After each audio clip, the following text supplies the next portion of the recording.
இந்த பதிவில் எதை பற்றி பார்க்க போகிறோம் அப்படின்னா, அதாவது மக்களே, இன்றைக்கி சீமான், நாம் தமிழர் கட்சி ஒருங்கிணைப்பாளர் சீமான் வயிற்றுச்ச பிடிச்சி சாக போகிறார் அப்படின்னு ஒரு நியூஸ் வந்துச்சு. ஏன் இதை சொல்கிறேன்னு கேட்டிங்கன்னா, ஏங்க விஜய் அவர்களை பார்த்து பிரச்சாரத்தில் 4 பேர் தாங்க சுற்றி நிற்கிறாங்க. நான் கேலியை கிண்டலாக பண்ணலை. ஒருத்தருக்கு பொறாமை வரலாம், ஆனால் இவ்வளோ பொறாமல் வரக்கூடாது. சீமான் நினச்சிட்டா அப்படி தமிழக மக்கள் எல்லாருமே சீமானை முதலமைச்சராக அடுத்தடுத்து தேர்ந்தெடுத்துருவாங்க, அதுக்கு தான் நமக்கு ஓட்டு போட்டாங்கன்னு நினச்சிட்டா அப்படி. திமுகவுக்கு அதிமுகவுக்குமே மாற்றி போட்டுருக்கிறோமே.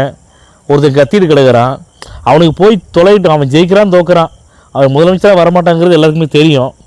மக்கள் மனநிலை சொல்கிறேன் நான், முதலமைச்சராக வரமாட்டான்னு தெரியும். அதனால் அவன் ஜெயித்தாலும் சரி தோத்தாலும் சரி அவனுக்கு ஒரு ஓட்டை போட்டுருமே அப்படின்னு அப்படி நினச்சி ஓட்டு போட்ட மக்கள் தான் சீமான் அவர்களுக்கு.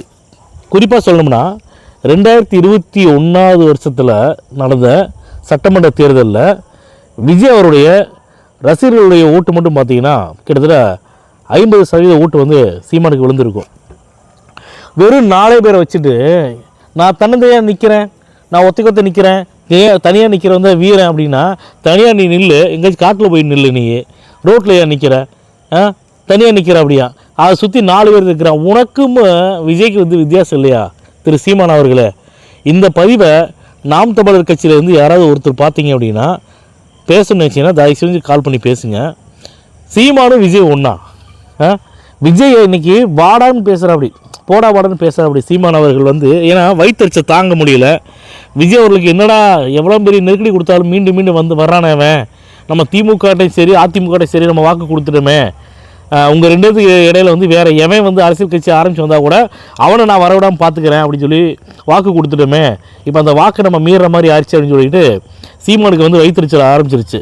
ஏன்னா அப்படி பார்த்தா ரஜினிகாந்த் அவர்களை அரசியல் கட்சி ஆரம்பித்து வரக்கூடிய மனுஷனை வெற்றிடம் இருக்குது சொல்கிறைய, வெற்றிடம் சுடுகாட்டில் கூட இருக்குது, நீ சுடுகாட்டில் போய் படுத்துக்க வேண்டியதான் அப்படின்னு சொல்லிட்டு பயங்கரமான ஒரு கடுமையாக விமர்சனம் பண்ணாங்க ரஜினிகாந்த் அவர்களை.